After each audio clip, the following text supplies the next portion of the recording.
We are staying on top of the fallout from the deal being offered to hundreds of thousands of federal workers. Resign now and get paid through September. Well, we are just about 24 hours away from the deadline for workers to accept or reject that offer. And we've gotten so many questions from you about how this could impact you and your family. So we are bringing in an expert to help us get us some answers. John Hatton is with the National Active and Retired Federal Employees Association. He is the Staff Vice President of Policy and Programs. John, thanks for coming in here tonight. We've got a bunch of questions, so let's get right to them. Here's the first one from Silver Spring, Maryland. And this person wants to know, does accepting this government resignation put your health insurance in jeopardy? Quick answer, basically no. You'll be on the payroll for the government until the effective date of your resignation. It's a quote-unquote deferred resignation. So if you are resigning as of September 30th, 2025, you will have to work per the agreement we've seen through the end of the month. Then you will not be required to work except for in rare cases, but you will be on administrative leave. You will still have your health insurance during that time. All right, we're also getting this one from Tony Polk in Manassas, Virginia. He says, if I take the government buyout, am I eligible for any retirement money? If you are eligible to retire at that time on an immediate annuity prior to your effective resignation date, you can do that. So you can say, I want to retire as of September 29th, 2025. There are certain eligibility requirements for you to be eligible at that time to retire on an immediate annuity. If you do so and you've had the 5 years of continuous coverage, you also get to keep your health insurance into retirement. If you resign prior to being eligible for retirement, you'll still likely be eligible for a deferred retirement later on. You would not get health insurance at that time because that's not tied to deferred retirement, but you would be able to, if you had some vesting, be able to get retirement later on. Sounds like the challenge that many federal workers are facing with this is they're essentially being forced to sign a contract where they don't fully understand the terms of this engagement, what rights they're going to have to give up, and what could happen down the line. Yeah, it's a very uncertain time. First, it's unclear what legal authority is being used to offer this. There is clear process in the federal government that's been laid out with authority given by Congress for buyouts or voluntary early retirement. It's not clear that they're using that. It certainly wasn't clear when they made the offer on January 28th. Now, they came out with February 4th with a new legal memo. After the fact, legal justification for this. There's since been a lawsuit that was filed very recently that also puts this into question. The agreement that they're providing, that's more than just the email, includes a provision that says the agency head can rescind this at any time. We don't really know if that means you go back to work or if you just stop, you lose the rest of the offer. That agreement also makes you sign away almost all of your legal rights with regard to the federal government and any claims of action. So there's a lot of questions here as to how valid this offer is. And whether people can really trust that they're going to get what they're signing on to. Yeah, and John, we know the government is funded through mid-March at this point. So suppose there is a lapse in appropriations. Do you still get paid if you do sign this agreement? So you would be on furlough during that time. When the federal government reopens, hopefully there would be an agreement at that time. There was a law passed during the last long Trump shutdown of 35 days that says you get back pay. According to the frequently asked questions that they've posted on OPM, you would get that payback. But again, this entire offer is fairly uncertain and on uncertain legal grounds. So I think federal workers, they know they've got to make this decision, right? But in the time frame that comes, right? It's got to be by February 6th. But what happens if you say no to this and the president orders mass layoffs? Right. What protections can the unions give these workers if that happens? So there's a lot of different legal protections that exist or theoretically exist for federal workers. That does not necessarily stop the president or any administration for doing a reduction in force. Now, they have to follow procedures for that. That's difficult, and they may also then use more legal authorities about buyouts at that time. They have been, it's clear that this is a way of trying to pressure people out. They say, come back to the office full time, and if you don't want to, here, leave. That is their way of trying to reduce the size of the federal workforce. Our big concern is really anti-democratic in the way that it could be tied into saying we're just not going to do these functions.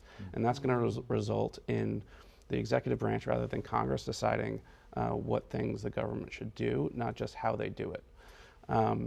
So we are worried about the down the line consequences that this administration will impose on people. They've already challenged laws that prevent them from firing senior executive service members via an executive order. They're saying that they have the Article 2 constitutional power to do that despite laws passed by Congress, signed into law by previous presidents. They're reclassifying the next kind of tier of federal employees, or trying to reclassify them into a new accepted service schedule in which you would lose your competitive service protections. So all those people would be considered at-will employees that would not have protections for firing. If they want to go the next round, then it's these reductions in force that they would do. And I think certain functions are more on the chopping block than others, so people have to kind of see how at risk they are based on what they do. Yeah, so we're talking about these steps the government can take, but if I don't accept this offer, what should I be doing?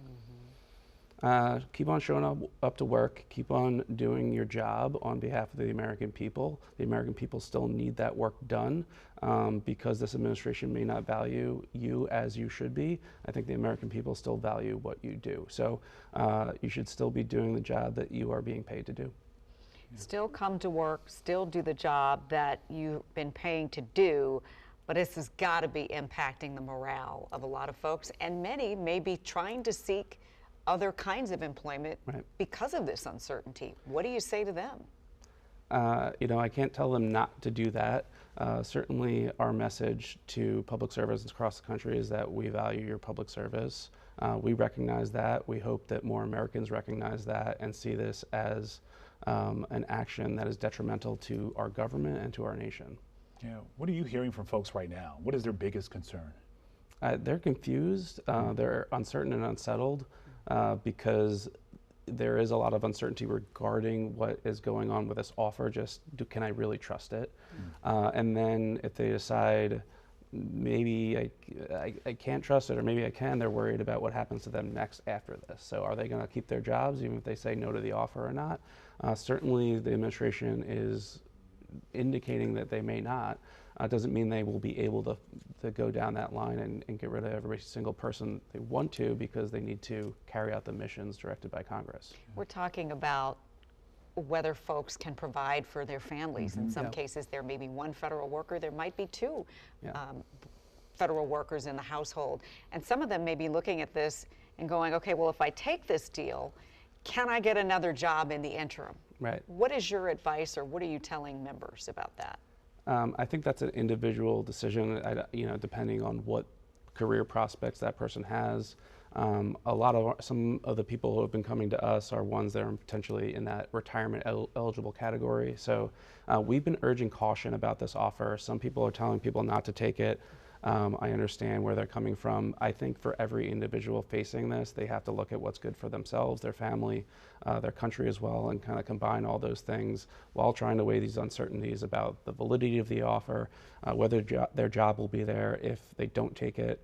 And so it's a very difficult decision for people. And if you have two people in the family, then that makes it even more difficult. So I don't have a great answer for them other than to try to provide the best information we can, and they can make that best decision for themselves. And again, based on this contract, they are allowed to take on another job, right, in the private sector. Yeah, so it's still restricted by applicable federal government ethics rules according to the agreement we've seen. And so it's unclear whether they're going to need permission to do that or not. It appears they are, the offer is saying you can go ahead and get that other job, and we're probably not going to stop you from doing that as long as it's not in conflict with those ethics rules. But again, that's another uncertainty that exists here. It's not a slam dunk. For federal workers who may have opted to take this buyout, they may be getting more information in the course of this 10 days that they've had to make a decision, and may decide they want to rescind their offer. Can they do that? If you already bought in and said, okay, I want to take this deal, can you now go back and say, I'm changing my mind? It does not appear you could do that, and I would really try to make the decision you think is best for you at the time rather than deciding to go back on that decision later. I don't think the administration would say yes to that. And that means you'd have to be challenging in court, which makes it a much more difficult thing to do. Yeah, and once you do sign, that's pretty much it. You've signed that dotted line. You mentioned before that there is language in there saying you can't take action after you do submit this agreement. Yeah, and how much of that agreement holds up in court, who knows? But again, I wouldn't want to be in a position of trying to enforce something upon the government at this time with this uncertain legal authority. Can we talk about the broader implications of this deferred resignation? For many people, serving their country as working in the federal government is part of the way that they serve their nation. And we need people in these positions to serve, bringing all of their talent, their time, and their expertise. People are watching and they are unsure about the security they would have if they seek to make a contribution to their country through public service in this way. What are the implications for the future of this workforce? I think there are a lot of bad implications for this. By pushing people out or by forcing people out, by doing reductions in force, you could really undermine the operations of any particular agency, and then you're going to undermine the trust that these are secure jobs. I think that's going to force a pay premium to get people back into these jobs in the future if they don't feel, and that's going to cost taxpayers more money to do that. I think this is troubling for our democracy. Again, Congress has the authority here to pass laws and to direct what we should do as a country. If they say, if Republicans and Democrats get together and say we should provide emergency assistance to people in California dealing with the wildfires, or those in North Carolina dealing with floods, or if we think we should build roads, and then the administration says, okay, we'll help the people in North Carolina, but not the people in California, and we'll build roads in the Midwest, but not up on the East Coast. That's a problem.